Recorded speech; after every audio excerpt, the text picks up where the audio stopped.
अपनात्मा परमात्मा कबीर जी ने इस उद्देश्य से कि गुरु जी के बिना मोक्ष नहीं हो सकता, और यदि मैं गुरु नहीं बनाऊंगा तो आने वाले समय में ये कहा करेंगे, काल का दाव लग जाएगा कि कबीर जी ने कौन सा गुरु बनाया था, बगैर गुरु के ही बात बन जाएगी और काल फिर मेरी आत्माओं को धोखा दे देगा। इसलिए उस परमेश्वर ने, अब वो ऋषि किसी के ज्ञान में तो सुने को नहीं, कौन, स्वामी रामानंद जी ब्राह्मण पंडित, परमात्मा ने उसको ज्ञान सुनाने का कौन सा तरीका अपनाया। एक 2.5 वर्ष के बालक का रूप धारण किया, जब परमात्मा 5 वर्ष के थे कि लीला में शरीर कर रहे थे 5 वर्ष के, उस समय 2.5 वर्ष के बच्चे का रूप धारण किया और पंचगंगा घाट के ऊपर काशी में, जहां रामानंद जी स्नान करने के लिए जाया करते थे, वहां एक घाट बना हुआ था पक्की पौड़ियों का। उन पौड़ियों पर जाकर कबीर परमेश्वर जी 2.5 वर्ष के बच्चे के रूप में लेट गए। स्वामी रामानंद जी सुबह सुबह जाया करते थे ब्रह्म मुहूर्त में, गर्मियों के दिन थे। जो ही वो नीचे पैड़ियों से उतर रहे थे, परमात्मा कबीर जी 2.5 वर्ष के बालक का रूप धारण करके लेटे हुए थे। स्वामी रामानंद जी की खड़ाऊं सिर में लगी, काठ की खड़ाऊं पहना करते थे। खड़ाऊं लगते ही परमात्मा ने रोना शुरू किया, जैसे बालक चिल्लाते हैं। रामानंद जी एकदम बहुत तेजी से झुके, और किसी बच्चे का चोट लगी। क्यों, दया होती है संत में, चाहे वो किसी का भी साधक है, अगर वो संत लक्षण है उसमें, तो उसमें दया अवश्य होती है। एकदम नीचे झुके थे, गले में एक कंठी होती है, एक मनिये की, तुलसी के लकड़ी का एक ही मन का होता है। वो रामानंद जी अपने गले में डाले रखा करते थे, और अन्य जो शिष्य बनाते थे उनके भी एक वही माला देते थे, कंठी बोलते उसको, एक मन के की। और वो प्रतीक होता था कि ये वैष्णव परंपरा से रामानंद जी का शिष्य, वैष्णव साधु के प्रतीक होती थी, और एक तिलक लगाते थे ऐसे। रामानंद जी जैसे झुके, उनके गले की वह कंठी निकल के कबीर परमेश्वर के गले में डल गई। रामानंद जी ने कहा कि बेटा राम राम बोल, राम राम बोल। सिर पे हाथ रखा छोटे बच्चे के, रो ना बेटा, बैठ जाए यहाँ। परमात्मा चुप हो गए, उन्हें तो लीला करनी थी ये। और कहा बेटा, रामानंद जी कहने लगे कि बेटा तू यहाँ बैठा रहे, मैं स्नान कर लेता हूँ, आश्रम में ले चलूंगा, और दिन में जिसका भी होगा पता करके तुझे भिजवा दूंगा, डरना मत। रामानंद जी स्नान करने लगे, परमात्मा वहां से अंतर ध्यान हो गए, उनका काम पूरा हो लिया था। अंतर ध्यान होकर के अपने मुंह बोले माता पिता नीरू नीमा की झोंपड़ी में आकर सो गए। कुछ दिन के बाद परमात्मा ने क्या किया, एक रामानंद जी का शिष्य विवेकानंद,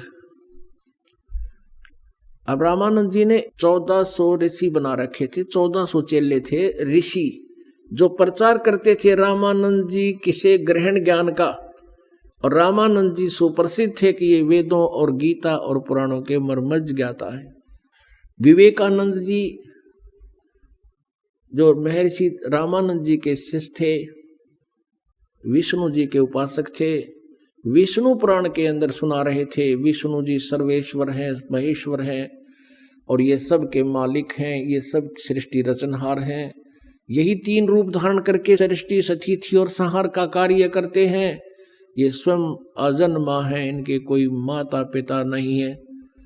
अब उधर से परमात्मा कबीर जी जैसे ये वैष्णु तिलक लगाते हैं, ऐसा लंबा तिलक नाक का ऊपर कर माथे ते चंदन का सफेद तिलक ला रखा, और परमात्मा छेड़छाड़ करे बिना रहा नहीं करते, क्योंकि वो तो आए इस उद्देश्य थे। तो जब स्वामी जी ने, विवेकानंद जी ने अपना भाषण पूरा कर लिया, सत्संग पूरा कर लिया, जब कबीर जी खड़े हो गए और करबद्ध होकर कहने लगे कि स्वामी जी एक शंका है मेरे मन में, उसका समाधान चाहता हूँ। विवेकानंद जी ने सोचा ये कोई वैष्णव भगत है, पूरा तिलक ला रहा है, होगा बच्चे का कोई शंका, बता देता हूँ। 5 वर्ष की आयु थी जब परमात्मा ने पूछा कि कौन ब्रह्मा की पिता है, कौन विष्णु की माँ, शंकर का दादा कौन है, हमको देवो बता। अब इस बात के ऊपर समस्या पैदा होगी। कहने लगे भाई ऐसा कुछ नहीं है, इनके कोई माता पिता नहीं है, ये तो अजर अमर है, सर्वेश्वर है, स्वयंभू है, फलाना है। तब परमात्मा ने कहा कि स्वामी जी शिव पुराण के अंदर रुद्र संहिता पढ़ कर देखिएगा, 5वें, 6ठे, 7वें और 8वें, 9वें अध्याय में, उसमें इनके विष्णु जी के माता पिता भी हैं। अब स्वामी जी वहीं पर ले रखी थी उसने, वो उसी समय खोला शिव पुराण को और देखा, देख भी लिया लेकिन माना नहीं। अपना आत्माओं परमात्मा 600 वर्ष पहले कहा करते थे कि 3 पुत्र अष्टंगी जाए, ब्रह्मा विष्णु शिव नाम धराए। माँ अष्टंगी पिता निरंजन, ये जम दारुण वंशन अंजन। के ब्रह्मा विष्णु महेश के माता पिता ये काल सदा काल रूपी ब्रह्म, ज्योति निरंजन भी कहते हैं, और दुर्गा इनकी माता है। ये देखिएगा शिव पुराण। संक्षिप्त शिव पुराण, सचित्र मोटा टाइप, केवल हिंदी। गीता प्रेस गोरखपुर से प्रकाशित है। इसके संपादक कौन है, ये सारा विवरण इसलिए दिया जाता है कि किसी का शंका ना हो जाए कि कौन सी शिव पुराण है, कहाँ से आ रही है। संपादक हनुमान प्रसाद पोदार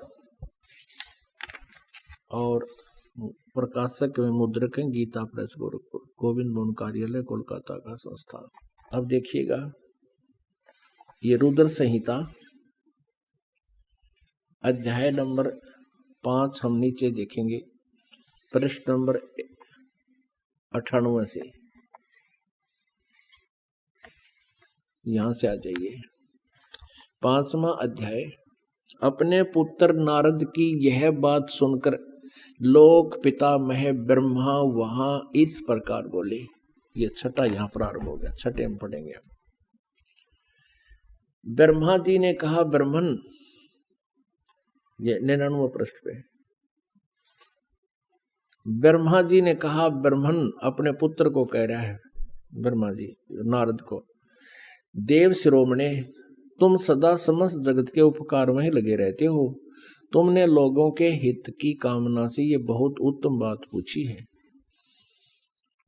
नारद ने पूछा था कि इनकी सृष्टि कैसे हुई सारे संसार की, तो ब्रह्मा जी बता रहा, जिसमें समस्त चराचर जगत नष्ट हो गया था, सर्वत्र केवल अंधकार ही अंधकार था, न सूर्य दिखते थे न चंद्रमा, अन्य ग्रहों और नक्षत्रों का भी कोई पता नहीं था, न दिन होता था न रात, अग्निवायु कुछ भी नहीं था, सता नहीं थी।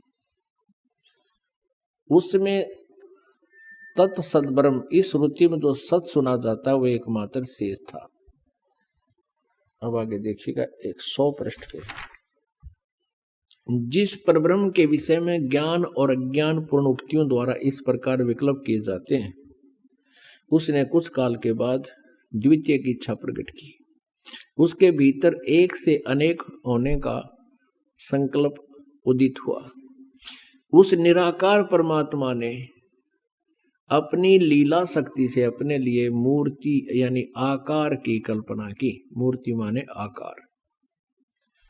जो वह मूर्ति रहित परम ब्रह्म है, उसकी मूर्ति यानी उसका साकार स्वरूप भगवान सदाशिव है। अर्वाचीन और प्राचीन विद्वान उन्हीं को ईश्वर कहते हैं। उस समय एकाकी रहकर स्वेच्छानुसार विहार करने वाले उन सदाशिव ने अपने विग्रह से स्वयं ही एक स्वरूप भूता शक्ति की सृष्टि की, जो उनके अपने श्रीअंग से कभी अलग होने वाली नहीं थी। उस पराशक्ति को प्रधान प्रकृति गुणवती माया बुद्धि तत्व की जननी और विकार रहित बताया गया है। ये काल के शरीर से निकाली थी परमात्मा ने। परमात्मा ने ब्रह्मा जी को कुछ ज्ञान बताया था, उसी ज्ञान के सुने सुनाए को ये ऐसे बता रहा। वह शक्ति अंबिका कही गई है। उसी को प्रकृति सर्वेश्वरी त्रिदेव जननी नित्य और मूल कारण भी कहते हैं। त्रिदेव जननी ब्रह्मा विष्णु महेश की माता, सदाशिव द्वारा प्रकट की गई उस शक्ति के 8 भुजाएं हैं। ये दुर्गा है, स्पष्ट हुई। इसको प्रकृति भी कहते हैं, ये भी ध्यान रखना। ये आपके गीता जी में काम आओगा, जो ब्रह्मा विष्णु महेश की उत्पत्ति कोड वर्डों में लिखी हुई आपको दिखाएंगे। नाना प्रकार के आभूषण उसके श्री अंग की शोभा बढ़ाते हैं, दुर्गा की महिमा है। वह देवी नाना प्रकार की गतियों से संपन्न और अनेक प्रकार के अस्त्र शस्त्र धारण करती है। एकाकिनी होकर भी वह माया संयोग वसात अनेक हो जाती है। यानी इसने ही 3 रूप बनाए थे, श्यावत्री, लक्ष्मी और पार्वती के, और एक एक पुत्र से उनका ब्याह कर दिया था। ये भी स्पष्ट है इसमें। एकाकिनी होकर भी वह माया संयोग वसात अनेक हो जाती है। वे जो सदाशिव हैं, इस काल के बारे में कहा है, उन्हें परम पुरुष, ईश्वर, शिव शंभु और महेश्वर कहते हैं। यहाँ देखना आए है, ये 101 पृष्ठ पर आगे हम कुछ रुद्र संहिता का। अब वे अपने सारे अंगों में भस्म रमाए रहते हैं। दुर्गा की तो जानकारी पूरी हुई। अब इस काल रूपी ब्रह्म, इस ज्योति निरंजन काल की महिमा है। वे अपने सारे अंगों में भस्म रमाए रहते हैं। उन काल रूपी ब्रह्म ने, इसको ब्रह्म कहो, काल कहो, काल रूप ब्रह्म कहो, सदाशिव कहो। ये काल जो है अपने पुत्र, कभी शिव रूप में आ जाता है, कभी ब्रह्मा रूप में, विष्णु जी के रूप में। तो उन काल रूपी ब्रह्म ने एक ही समय शक्ति के साथ, नाथ ने शिवलोक नामक अक्षेत्र का निर्माण किया था। उस उत्तम अक्षेत्र को काशी कहते हैं। वे प्रिय और प्रियतम रूप शक्ति और शिव जो परमानंद स्वरूप है, उस मनोरम क्षेत्र में नित्य निवास करते हैं। वे प्रिय और प्रियतम यानी पति पत्नी रूप में शक्ति और शिव, दुर्गा और ये काल रूपी ब्रह्म, ये सिद्ध हो गया कि दुर्गा और काल है जो परमानंद स्वरूप है, उस मनोरम क्षेत्र में नित्य निवास करते हैं। यहां देखो, देवर से ब्रह्मा बता रहा है अपने पुत्र नारद को, एक समय उस आनंद वन में रमण करते हुए शिवा और शिव के मन में, दुर्गा और काल के मन में यह इच्छा हुई कि किसी दूसरे पुरुष की सृष्टि करनी चाहिए, जिस पर यह सृष्टि संचालन का महान भार रखकर हम दोनों केवल काशी में रहकर इच्छा अनुसार विचरें और निर्वाण धारण करें। इन्हें सोचा कि को बालक उत्पन्न करा और उसने सारा ढूंढमा से मिलवा दें। क्या ऐसा निश्चय करके शक्ति सहित सर्वव्यापी परमेश्वर शिव ने अपने वाम भाग के 10वें अंग पर अमृत मल दिया है, यानी पति पत्नी व्यवहार किया। फिर तो वहां से एक पुरुष प्रकट हुआ, यानी एक बालक की उत्पत्ति हुई। उसका नाम केदरा, वह शिव पुराण 102 पृष्ठ पे। शिव ने कहा, इस काल ने कहा कि वत्स बेटा, व्यापक होने के कारण तुम्हारा विष्णु नाम विख्यात हो। अब ये हो गया 6वां अध्याय यहाँ समाप्त। अब 7वें में क्या कहता है ब्रह्मा जी? ब्रह्मा जी कहते हैं देवर से, यानी नारद जी, तत्पश्चात कल्याणकारी परमेश्वर सांब सदाशिव ने पूर्ववत प्रयत्न करके जैसे विष्णु पैदा किया, मुझे भी अपने दैन्य अंग से उत्पन्न किया। अपनात्माओं, यहाँ इस शिव पुराण के अनुवादकर्ता ने यहाँ तक गड़बड़ कर दी कि भाई शिव जी से शिव की उत्पत्ति कैसे लिखूं, गोलमोल कर दिया। अब देखो, कहते हैं सच्चाई छुप नहीं सकती। चोर चोरावे तू बड़ी गाड्डे पानी में, वह गाड्डे वह ऊपर आवे, सच्चाई छनी ना। ये देखिए 110 पृष्ठ पे। अब 9वां अध्याय के लास्ट में लिखा कि इस प्रकार ब्रह्मा, विष्णु और रुद्र, इन 3 देवताओं में गुण है परंतु शिव गुणातीत माने गए।